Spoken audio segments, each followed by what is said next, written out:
Ouço a voz do monte, o meu Deus me chama. Ouço a voz do monte, o meu Deus me chama. E se o céu cair, e se o mar secar, se o fogo consumir, o meu Deus é o Deus. E se eu não sorrir, se tudo desabar, eu não vou desistir, pois o meu Deus é o Deus.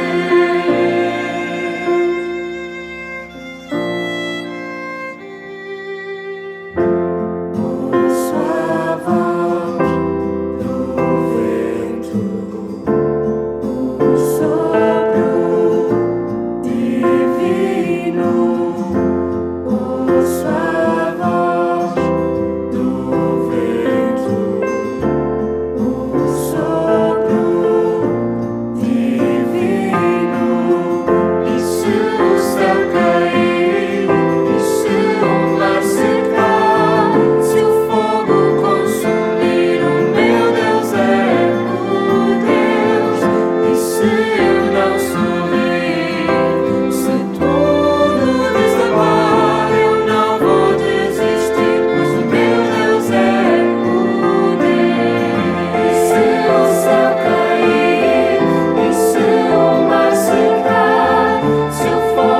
e se o mar secar, se o fogo consumir, o meu Deus é o Deus. E se eu não sorrir, se tudo desabar, eu não vou desistir, o meu Deus é o Deus. E se o céu cair, e se o mar secar, se o fogo consumir, o meu Deus é o Deus. E se eu não sorrir, se tudo desabar, eu não vou desistir, pois o meu Deus é o Deus.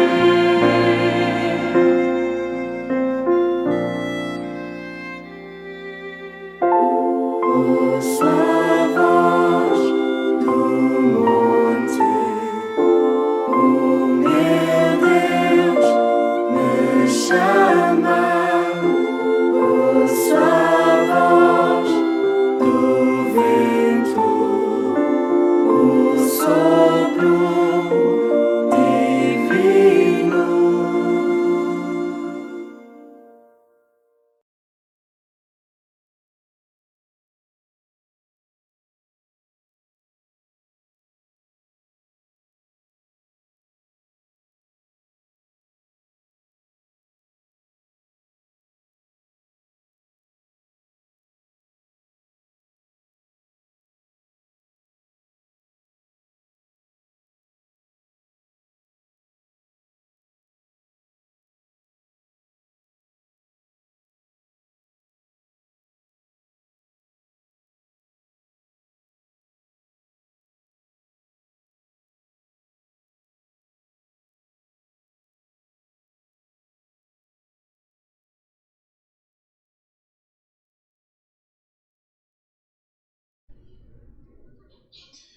Olá, meus amigos, que bom você estar aqui mais uma vez para estudar a palavra de Deus comigo, aqui tentando desvendar os mistérios que existem dentro do livro de Daniel.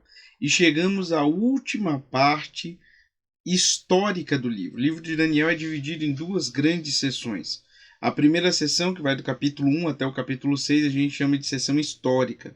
Apesar de ter algumas profecias aqui nessa parte da seção histórica, como a profecia do capítulo 2, que foi dada a Nabucodonosor e interpretada por Daniel, e a profecia do capítulo 4 também, que é dada a Nabucodonosor e interpretada por Daniel, essa primeira parte ela contém a maior parte de uma narrativa histórica. e por isso é conhecido como uma seção histórica do livro de Daniel.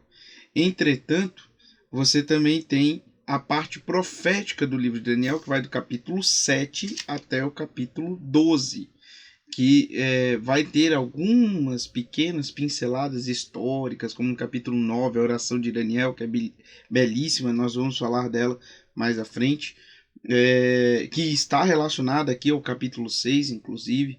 Alguns comentários históricos, como quem era o rei, quando Daniel teve determinada visão, mas o capítulo 7 até o capítulo 12 você tem um trabalho maior dentro das profecias que o próprio Daniel recebeu, né? No capítulo 6, portanto, já não é mais o reino da Babilônia que domina o mundo, e sim o reino da Média e da Pérsia, o reino medo-persa.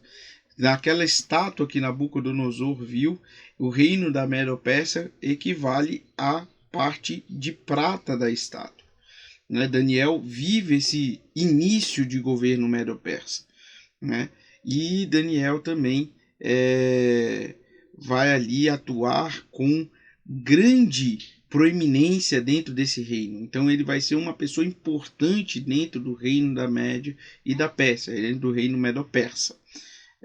Assim que a Babilônia cai, durante pelo menos um ano aí, ou um pouco mais do que isso, um homem que vai atender pelo nome ou pelo título de Dario vai ser aquele que vai governar. E nesse início de governo, ele vai constituir 120 sátrapas, que são como se fossem governadores para administrar o reino. E quem comandava esses 120 sátrapas eram 3 presidentes. E Daniel era um dos 3 presidentes, mas ele acabou se tornando um homem que foi mais elevado, ele teve mais destaque entre os presidentes. Então, no verso 4, Daniel capítulo 6, verso 4, acompanhe comigo, Daniel, os presidentes vão ter uma ideia, eles vão tentar algum pretexto, alguma coisa para conseguir acusar Daniel e condenar Daniel e fazer com que ou ele seja morto ou ele perca o seu cargo, até que eles entenderam que não iriam encontrar nenhuma culpa em Daniel, porque ele era um homem fiel não apenas a Deus, mas também ao seu rei, né?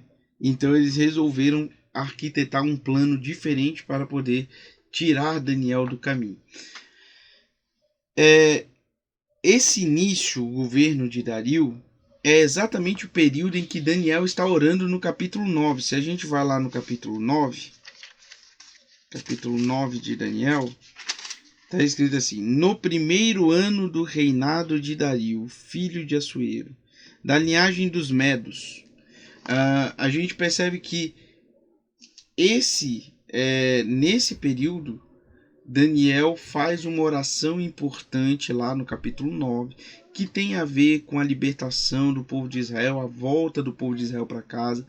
Era muito importante para Daniel orar neste momento, porque ele sabia que era um momento profético, que as coisas iriam acontecer. E aí o plano para tirar Daniel do caminho tem a ver com a oração. Eles vão saber desse costume de Daniel, e aqui a gente vê o detalhe por trás da história, que às vezes não está tão claro quando a gente simplesmente lê o livro. O detalhe por trás dessa história é que o que o inimigo queria era impedir que o povo tivesse a condição de cumprir a aliança de Deus, orando a Deus, reconhecendo os seus erros. Está lá em Levítico capítulo 26, que quando o povo reconhecesse os seus erros, orasse a Deus e se voltasse para Deus, Deus se voltaria para o povo e tiraria eles do exílio e devolveria a terra. O inimigo de Deus não quer que isso aconteça. Por quê? Porque ele sabe que para a execução do plano da salvação é necessário haver um local escolhido por Deus para que a semente prometida lá em Adão pudesse nascer e substituir Adão na sentença, na execução da sentença por causa do pecado. Então, tem muito mais coisa por trás do que simplesmente testar a fidelidade de Daniel. Simplesmente testar se Daniel vai ser um homem fiel diante das acusações dos inimigos de Daniel aqui, ou testar se ele vai ser um homem fiel a Deus diante do perigo de perder a própria vida. Aqui está a relação com o plano da salvação. Aliás, a Bíblia inteira ela fala do plano da salvação. Às vezes você lê um texto e você não sabe por que esse texto está ali na Bíblia, e a pergunta que você deveria fazer para o texto é: o que esse texto tem a ver com o plano da salvação? O que esse texto tem a ver com a salvação? Às vezes você lê a genealogia e você pensa: mas o que esse texto tem a ver ou por que esse texto está aqui no meio? Simplesmente ele quer registrar o nome dos pais ali, de Noé, dos pais de Abraão? Não, os textos estão relacionados ao plano da salvação. E quando você descobre por que aquele texto indica o plano da salvação, você começa a ver o texto com outros olhos. No texto de Daniel capítulo 6, não é simplesmente a fidelidade de Daniel que é testada, mas a tentativa de impedir a oração, essa oração que faria o céu se mover em favor do plano da salvação. A oração executada no capítulo 9 é a oração que é tentada, que eles tentam impedir no capítulo 6. E qual é o plano aqui? É tentar fazer com que alguma coisa relacionada à religião de Daniel seja proibida. E eu vou explicar uma coisa para vocês. Você, como cristão, você tem que entender que você tem que mostrar um trabalho de excelência diante do mundo. Daniel mostrava isso. O trabalho dele era um trabalho de excelência. Não havia nada que eles pudessem usar contra Daniel. Nem uma ação proposital de corrupção, de erro, e nem uma ação desleixada que pudesse levar a algum tipo de acusação em relação a Daniel. Então aqui você percebe que Daniel tem um trabalho de excelência, e o cristão deve ter um trabalho de excelência, porque ao honrar o trabalho que Deus deu para essa pessoa aqui na terra, porque quando a gente está desempregado, a gente ora a Deus, a gente pede a Deus: por favor, Senhor, nos arranje trabalho, por favor, Senhor, consiga, nos dê um emprego. E quando Deus consegue o emprego a nós não honramos esse emprego com um trabalho de excelência, nós desonramos o nome de Deus. Daniel não era fiel simplesmente porque ele achava que deveria ser fiel ao rei, mas ele era fiel porque ele sabia que esse trabalho que ele executava no dia a dia demonstrava a sua fidelidade também a Deus. A gente às vezes tenta separar as coisas, fazer com que o meu trabalho, que eu ganho o meu sustento, que eu coloco comida na minha mesa, pouco ou nada tem a ver com a minha atividade espiritual. É um erro pensar isso. A nossa atividade do dia a dia é movida pela nossa vida espiritual. E quando eu quero, através da minha vida profissional, mostrar a minha vida espiritual, eu tenho que executar um trabalho de excelência. Daniel executava um trabalho de excelência não porque ele queria ser fiel a um rei, mas porque ele era fiel a um Deus. O rei de Daniel não era fiel a esse mesmo Deus, mas por causa da própria presença de Daniel, ele era abençoado ali. E que o seu chefe, a pessoa que te deu um emprego, que te contratou, ela possa ver que, tendo você na empresa, ele é abençoado. Potifar era abençoado pela presença de José, assim como Faraó foi abençoado pela presença de José, Nabucodonosor foi abençoado pela presença de Daniel. agora Dario vai ser abençoado pela presença de Daniel, posteriormente Ciro vai ser abençoado pela presença de Daniel. Os homens de Deus na Bíblia, independente de quem eles estão servindo aqui na terra, eles levam a bênção de Deus para essas pessoas. E eu não sei se o seu chefe é um opressor ou ele é uma pessoa que te trata com humanidade e dignidade. Mas José era um escravo. Daniel era um exilado. E essa condição não os impediu de, através do trabalho deles, mostrarem quem é o Deus que eles servem. E eles faziam o trabalho com excelência porque eles serviam a um Deus de excelência. Então, agora eles vão atacar justamente essa religiosidade de Daniel. E pode ser que quando as pessoas não encontrarem nada para te atacar, eles vão te atacar na sua fé. Eles vão atacar a sua fé. E eles vão falar assim para o rei: olha, rei, viva eternamente. Todos os presidentes do reino, e prefeitos, e sátrapas, e conselheiros e governadores concordam que o rei faça um decreto. E nesse decreto ordene que todo aquele que se prostrar nos próximos 30 dias e fizer um pedido a qualquer Deus ou a qualquer homem que não seja o rei, seja então jogado na cova dos leões. E no verso 8, portanto o rei sancionou a lei, o decreto, e assinou o documento para que não seja mudado, segundo a lei dos medos e dos persas, que não se pode revogar. Na Babilônia, o costume era um pouco diferente. O rei poderia mudar a lei e tal, quando ele quisesse, mas entre os medos e persas não era assim. Uma vez que houvesse um decreto real, esse decreto não poderia ser mudado. Existem até histórias de pessoas que foram condenadas à morte por decreto real, e porque eles teriam cometido algum crime, e antes que a pena fosse executada, descobre-se que essa pessoa não cometeu tal crime. É reconhecido que essa pessoa não cometeu um crime, mas porque o rei decretou a sua morte. E esse decreto não pode ser revogado entre os medos e persas, né?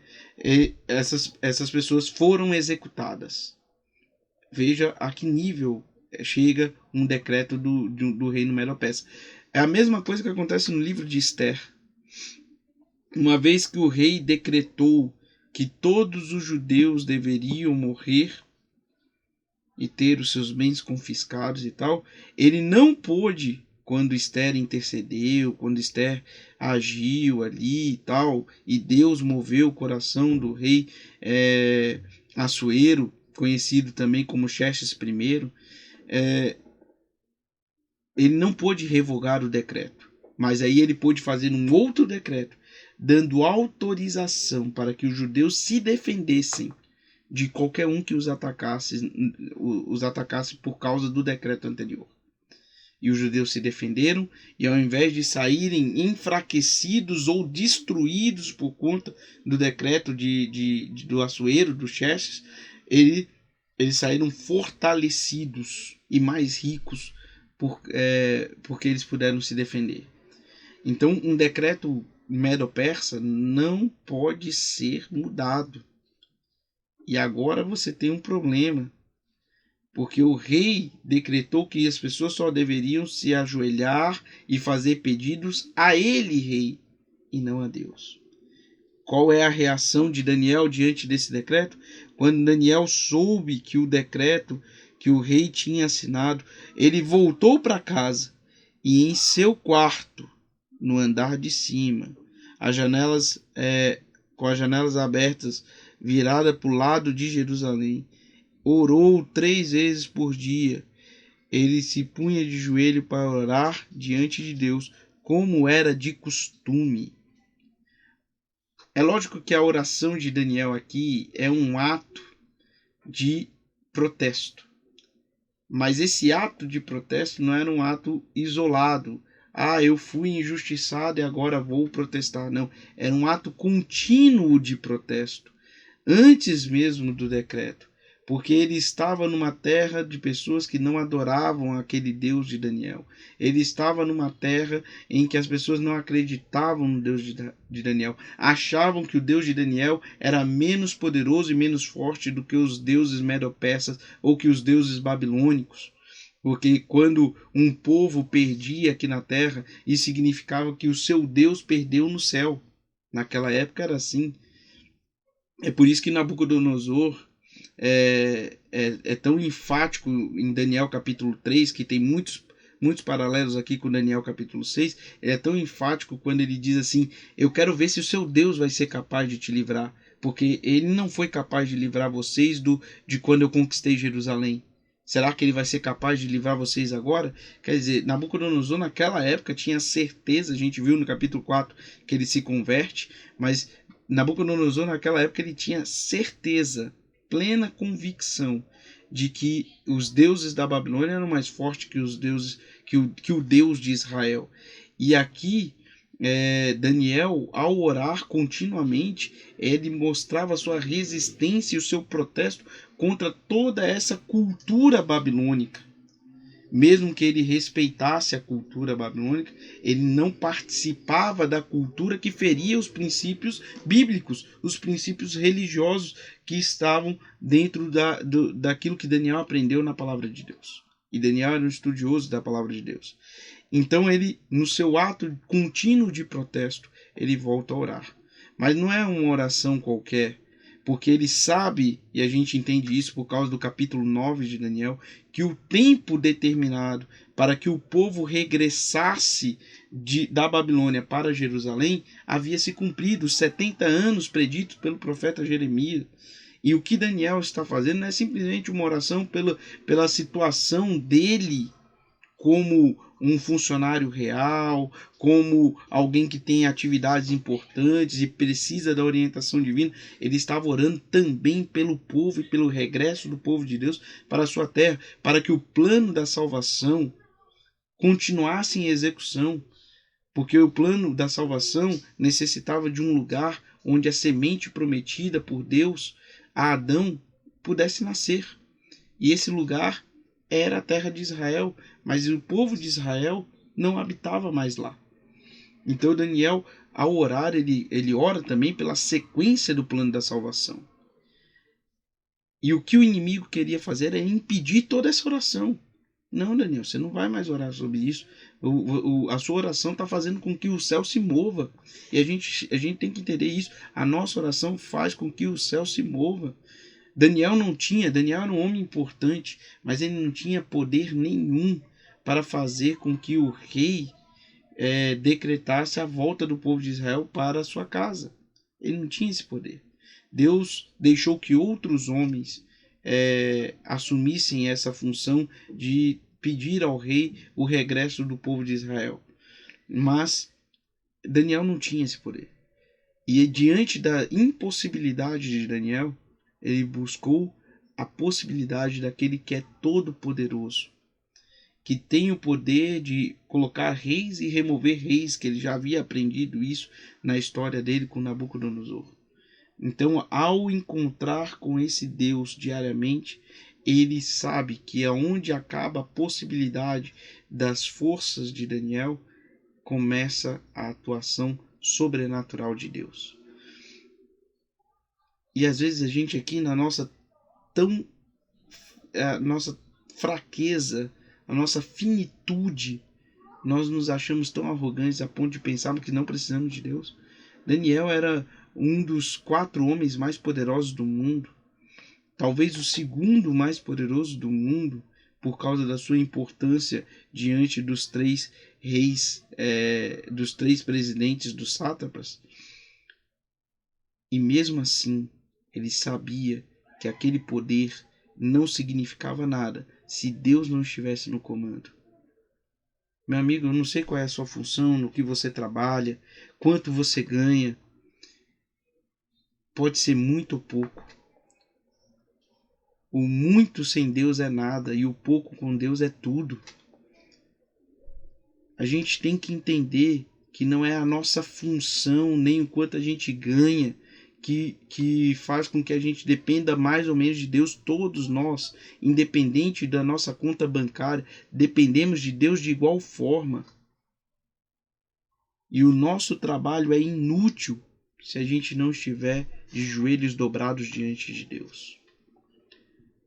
Da mesma forma que os amigos de Daniel tiveram firmeza moral para não se dobrarem diante da estátua que Nabucodonosor tinha levantado, agora Daniel tem a humildade de se dobrar diante do Todo-Poderoso do Universo, mesmo que isso custasse a própria vida.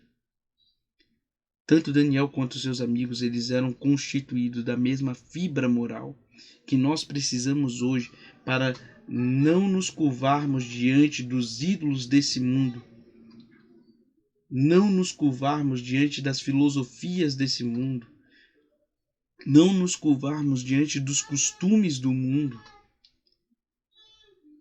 e a mesma fibra moral para nos curvarmos diante do Deus Todo-Poderoso do Universo. Daniel não tinha o que fazer. Não ia ser o não orar de Daniel que ia remover os seus inimigos, que ia acabar com as tentativas dos inimigos de destruírem Daniel. Se os inimigos de Daniel não pudessem destruí-lo por causa da oração, eles iam procurar outra coisa. E Daniel sabia que a única coisa que seria capaz, o único ser capaz de defendê-lo diante dos ataques intolerantes dos seus inimigos era Deus. Ele não poderia recorrer ao rei, ele não poderia recorrer a nenhum outro governante, ele tinha que recorrer ao único que tinha poder. E ele vai de joelhos dobrados diante do Deus Todo-Poderoso para se defender. Eu fico me perguntando quantas vezes nós, diante de tantas dificuldades que nós sabemos que não temos condições de resolver, quantas vezes nós dobramos os nossos joelhos diante de Deus e falamos: Senhor, agora eu não sei mais o que atuar, em como atuar. É lógico que a oração de Daniel não é uma oração isolada no momento de dificuldade. Era de costume de Daniel orar. Daniel orava continuamente. Era rotineiro. Era o costume dele. Mas todos os dias nós enfrentamos desafios em que escapam das nossas mãos. Nós não controlamos o trânsito, nós não controlamos os assaltantes, nós não controlamos as doenças. Existe uma série de coisas que no mundo colocam a nossa vida diariamente em risco. Mas ainda nós temos a ousadia de sair de casa sem conversar com o único que tem poder sobre todas as coisas. Daniel sabia que ele não poderia fazer isso. Ele tinha que se dobrar os seus joelhos diante de Deus, mesmo que isso custasse a vida dele. E ele se dobra. E ele se coloca diante de Deus.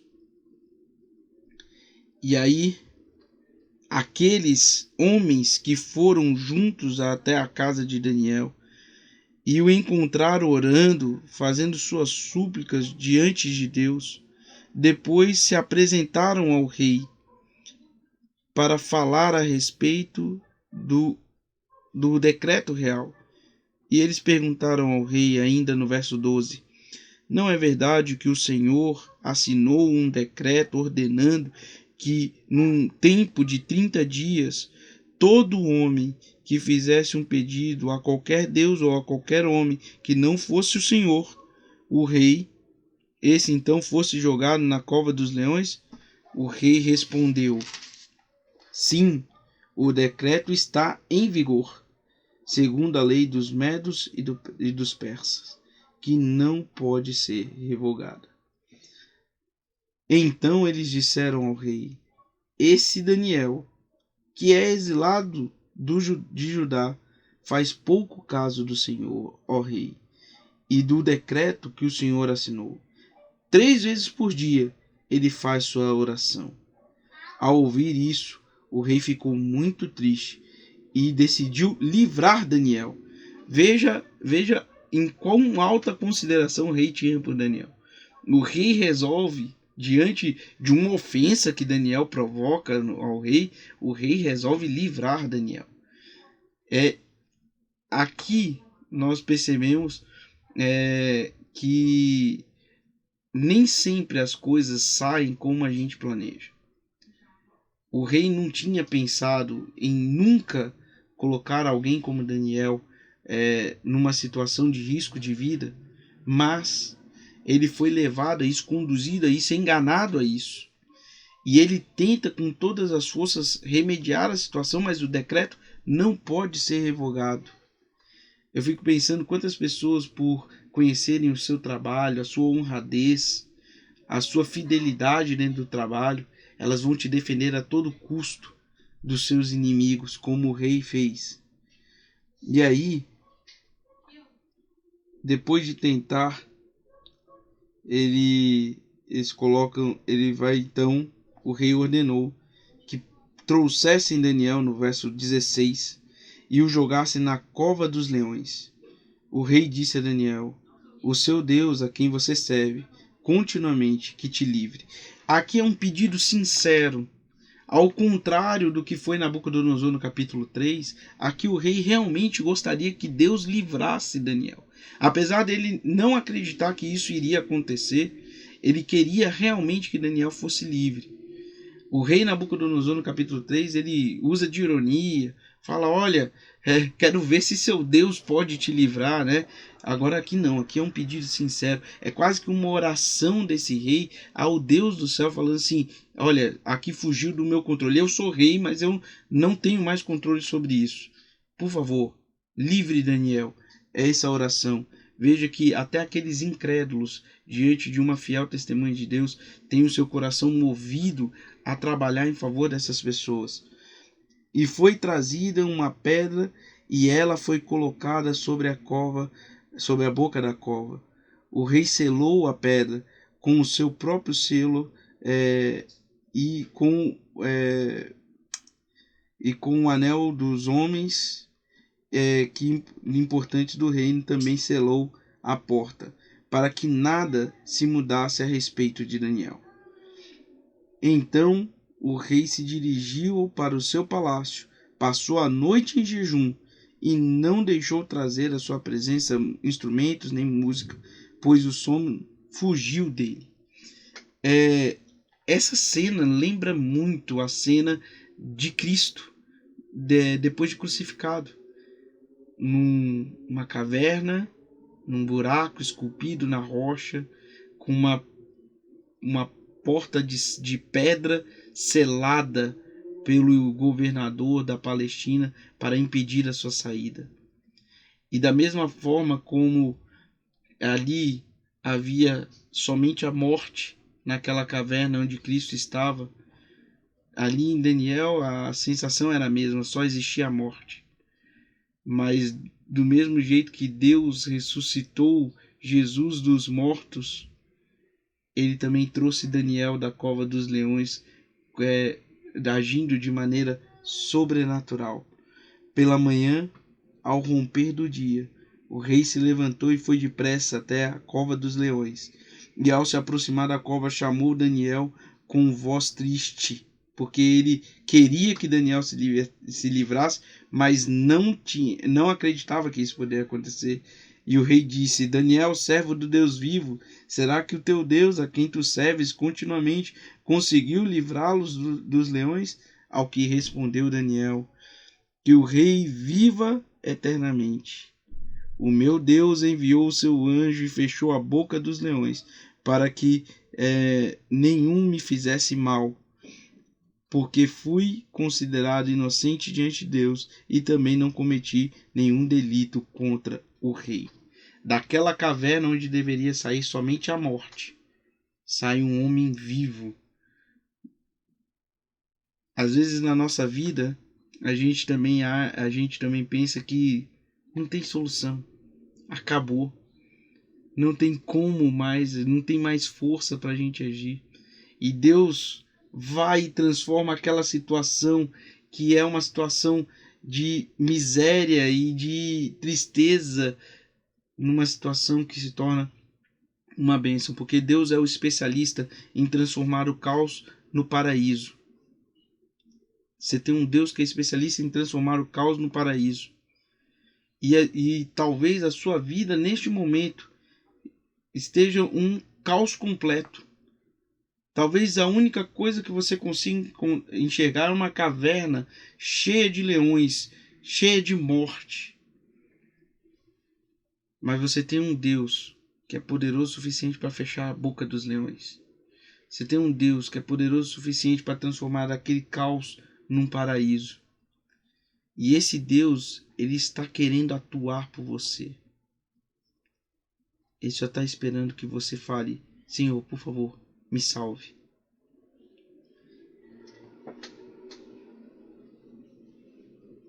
E o rei, então, ordenou que fossem trazidos aqueles homens que tinham acusado Daniel. E estes foram jogados na cova dos leões. Eles, seus filhos e suas mulheres. E ainda não tinham nem chegado no fundo da cova. E já os leões se apoderaram deles e lhes esmigalharam todos os seus ossos. Alguns dizem que talvez Daniel tivesse sobrevivido porque os leões não estavam com fome, estavam bem alimentados. Mas isso é quebrado logo em seguida, quando esses mesmos leões que não tocaram em Daniel, não deixaram os inimigos de Daniel nem chegarem ao fundo da cova. E a gente tem que lembrar o seguinte: eles foram lançados com a família, para evitar algum tipo de vingança. Era comum fazer isso. Quando alguém era sentenciado à morte, a família inteira era sentenciada à morte, para evitar que os sobreviventes daquela família tivesse algum sentimento de vingança. Daniel foi jogado sozinho na cova dos leões. É um indicativo de que o planejamento de vida que Daniel tinha quando estava lá na terra de Israel, em Judá, foi totalmente alterado pelo exílio. Talvez Daniel fosse um eunuco, tivesse sido mutilado por conta do exílio, mas isso não impediu que Daniel continuasse orando a Deus 3 vezes por dia, se encontrando com Deus diariamente. Quantas vezes a gente fica irritado e aborrecido por Deus porque as coisas não saem do nosso jeito, porque os nossos planos não foram executados, e a gente fala assim: bom, se Deus não quer que as coisas aconteçam do meu jeito, então para que eu quero esse Deus? Como se nós pudéssemos mandar em Deus. Quem é Deus e quem é a criatura, quem é o ser humano? É lógico que Deus se interessa pela sua felicidade, pelo seu interesse, mas o mais importante para Deus é a sua salvação. E se algum plano seu tiver a menor chance de te tirar do céu, Deus não vai querer que esse plano aconteça, mesmo que você ache que é um plano bom.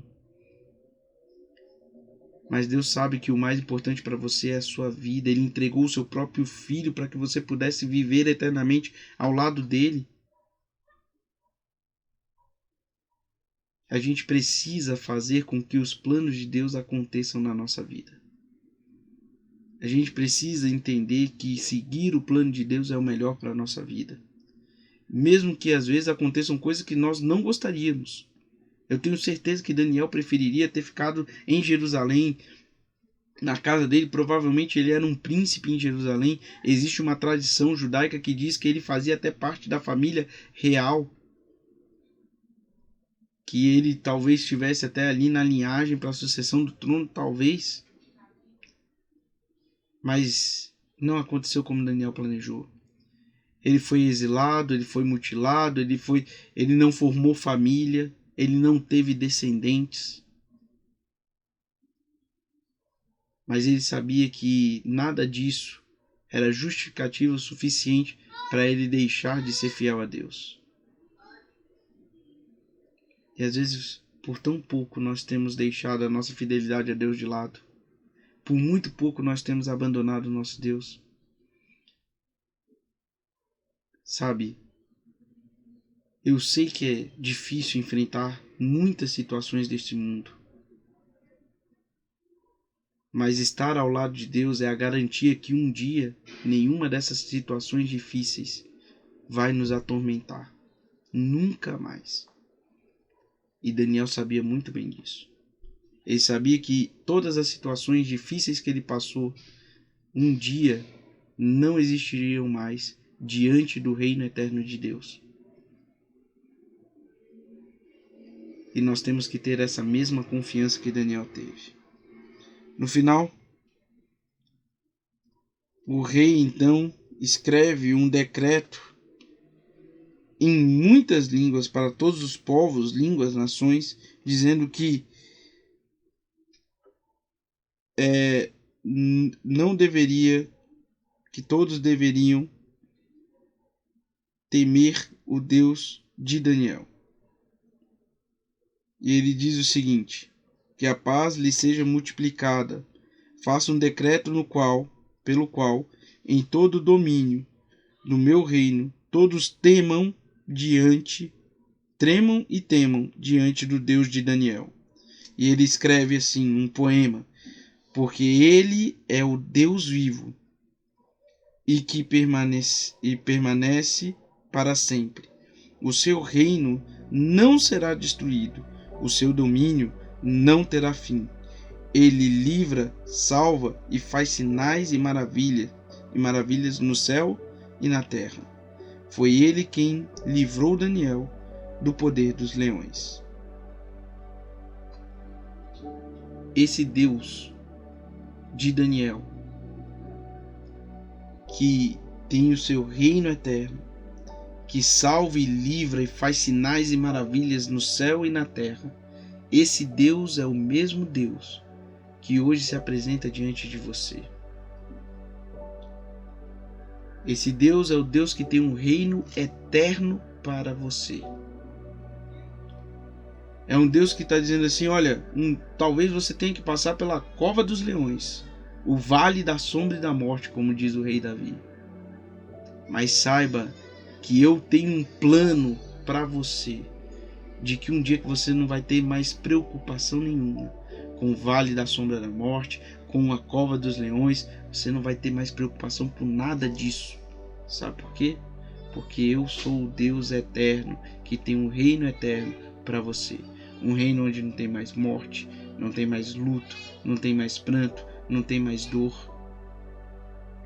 Esse reino foi oferecido a Nabucodonosor, foi oferecido a Assuero, a Dario, filho de Assuero, foi oferecido a Ciro e é oferecido a Daniel. Hoje, esse reino é oferecido para você. E ele vai falar aqui da execução dos seus planos para Daniel nos próximos capítulos, com as profecias, mas hoje ele oferece esse reino para você. Seria muito bom, é muito interessante, se você dobrar os seus joelhos como Daniel fazia e aceitar esse plano de Deus, de participar do reino eterno dele. Que Deus te abençoe. Vamos fazer uma oração?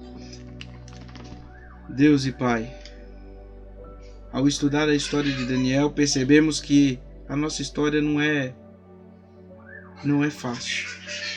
Nós vivemos às vezes como exilados neste mundo. Os nossos planos nem sempre se cumprem.